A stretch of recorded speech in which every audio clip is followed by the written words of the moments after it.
Hello guys, welcome back to Tactical Trafford, and today we want to talk about the tactical analysis of Joshua Zirkzee. Joshua Zirkzee is one of the players of Manchester United, and he's like a combination of Roberto Firmino and Dimitri Berbatov. So guys, who is actually Joshua Zirkzee? As we dive into this video, we are going to unravel all the characteristics of Joshua Zirkzee and how Joshua Zirkzee is going to impact the team of Ruben Amorim. So guys, let's dive into this video together.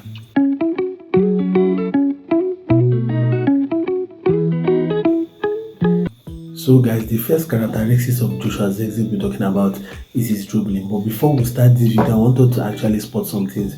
Some of the stats of Joshua Zirkzee and some of the footages and pictures I'll be using is his pictures in Bologna, because he actually played his best football in Bologna, and you actually know that Joshua Zirkzee actually started to play well for Manchester United towards the February period after he was booed off the Manchester United Stadium Old Trafford in December when we played Newcastle. So actually I'm going to be using most of his stats and characteristics from the Bologna shirt, and then I'm going to mix it with the Manchester United team. So guys, let's go into the dribbling of Joshua Zirkzee. So when you talk about his dribbling in Bologna, actually Joshua Zirkzee averages 4.31 dribbles per 90 with a success rate of 45%, unlike Alexander Isak that has a dribbling rate of 53%. But that does not mean that Joshua Zirkzee is not a good player. He's actually very outrageously gifted when it comes to dribbling. He has a very good skill set. He can be able to use foot rules, can be able to use nutmeg to beat his players to make that final third passes.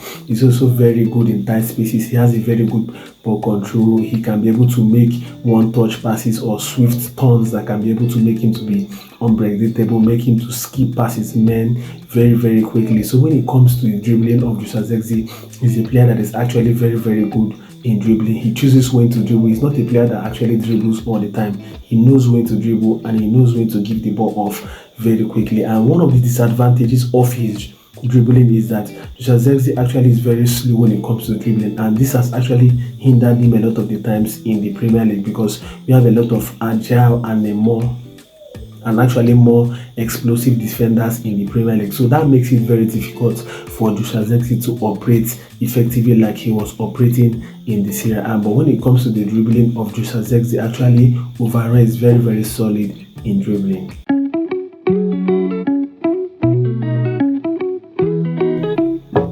So guys, let's go over to the goal scoring of Joshua Zirkzee. Actually, Joshua Zirkzee recorded a shot accuracy of 58% last season for Manchester United. When it comes to this goal scoring of Joshua Zirkzee is a player that can be able to score with both feet. That's actually one part of his finishing I like. He can score with both feet. That makes him to be very tidy and unpredictable. And he's a player that actually likes to shoot in the left top corner when he shifts the ball to his right foot. So, but he's a player that actually prefers placement over power, but most of the time his placement lacks that venom, that consistency to make the goalkeepers very helpless in those kind of shooting situations. So most of the times his shooting accuracy or shooting power is not really that efficient enough to beat the goalkeepers. And one thing we are also going to speak about Joshua Zirkzee is his positioning in front of goal. He's a player that likes to drop deep to connect with the midfield. So when it comes to the positioning of Joshua Zirkzee, he's a player that positions very poorly in the team. A player like Harry Kane is a player that likes to drop deep and play with the team, and is also providing a lot of presence in the box. He's also a very dangerous player in the box. But one thing Joshua Zirkzee has lacked for Manchester United this season is that he does not bring that presence in the box. He does not actually put a lot of presence in the box, and is actually a very bad thing for a striker like him, in the sense of that he's like a first line, but he needs to provide a lot of presence in the box. Roberto Firmino, Dimitri Berbatov, these players like to drop deep to play with the team, but they also provide presence in the box, and this is one of the actually characteristics in his goal scoring that he needs to add. And apart from that, he's actually a very good goal scorer, but he's not really an elite goal scorer like the Harry Kane and the Erling Haaland. He's just an average goal scorer.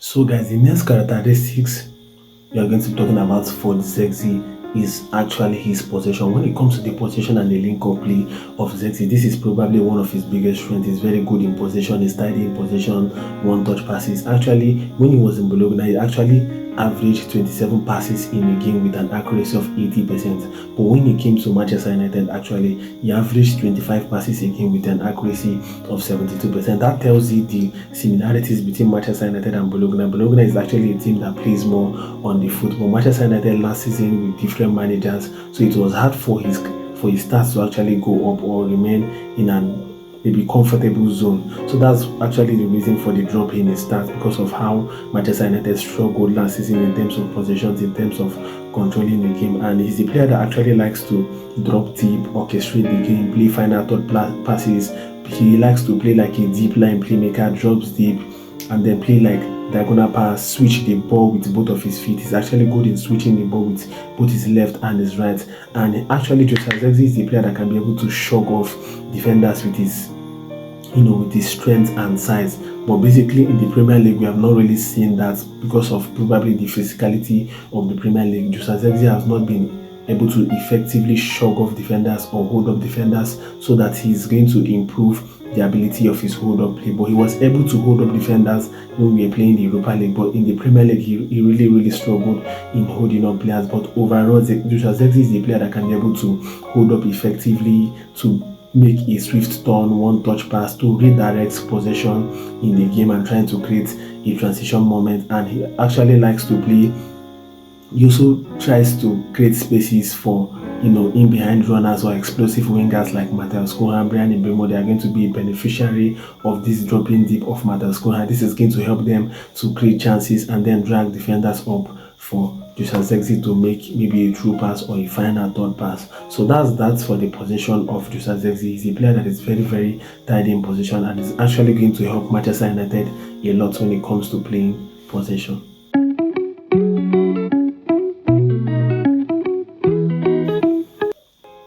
So guys, let's talk about the creativity of Joshua Zirkzee. When you talk about the creativity of Zirkzee, actually creativity is one of the biggest strengths, because he's actually a false nine. So he has a lot of vision, he has a lot of creativity in him. When you talk about his expected assist ratio when he was in Bologna, it was like 0.08, and then when he came to United, it actually dropped to 0.07. There's actually not much difference. That tells you that he's a very creative player.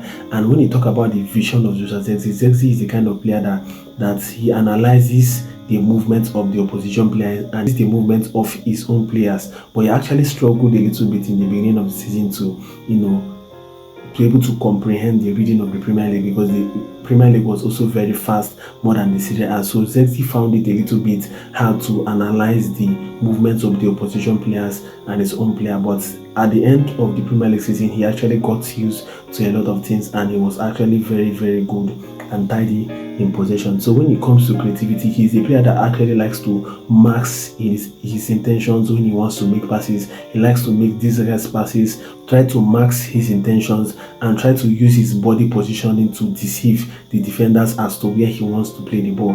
He's a player that can actually face a particular place and then pass to another place. So he's that kind of player that can be actually very tricky and unpredictable when he wants to make a pass. So overall, when it comes to the creativity of Joshua Zirkzee, he's a very good player. Creative, he's actually a very good creative false nine. So when it comes to creativity, Joshua Zirkzee is actually elite, and he's up there to one of the best creative false nine in the Premier League.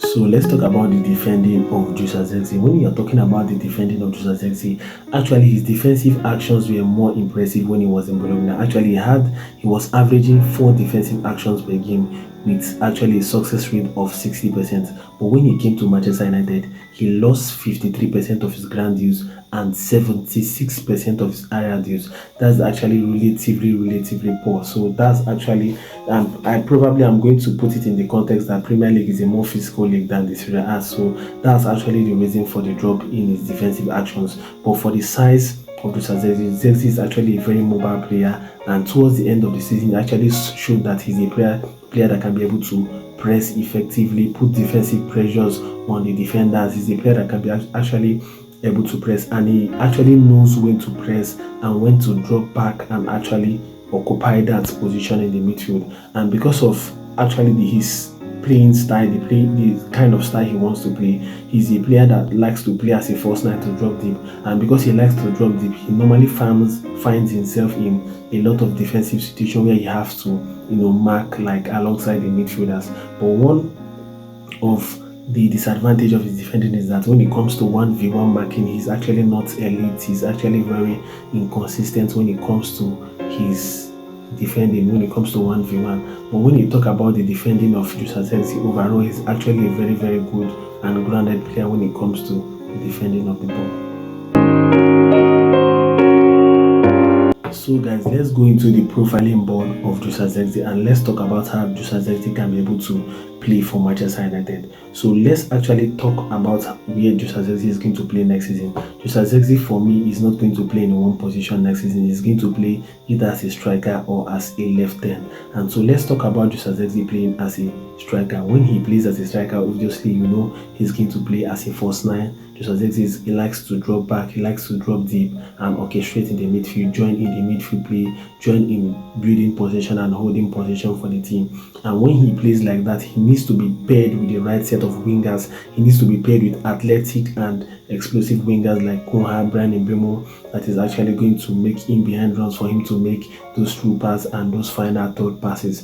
But when Joshua Zirkzee is going to be playing as a 10, he's going to be operating like a Mateus Koha kind of 10 that likes to drop deep, pick up the ball and then make forward runs. But because of his slowness, because of he doesn't have the pace, he's going to need runners in behind. He's going to need a very, very good left wing back like Dogu and our potential left wing back target Estupenda from Brighton. So we are going to need very athletic and very good left wing backs that are going to make those decoy runs for Joshua Zirkzee, that is going to drag defenders away and allow him to run centrally and allow him to actually make space and make things out of himself. So that's basically what we have for the profiling board of Joshua Zirkzee. That is how I feel Joshua Zirkzee is going to operate this season. He's going to either operate as a left end, a right end, or he's going to operate as a false nine. So that's that for the tactical analysis of Joshua Zirkzee. I would like you guys to like, to share, to subscribe to my channel, most importantly, as you're going to be having more tactical analysis on more players.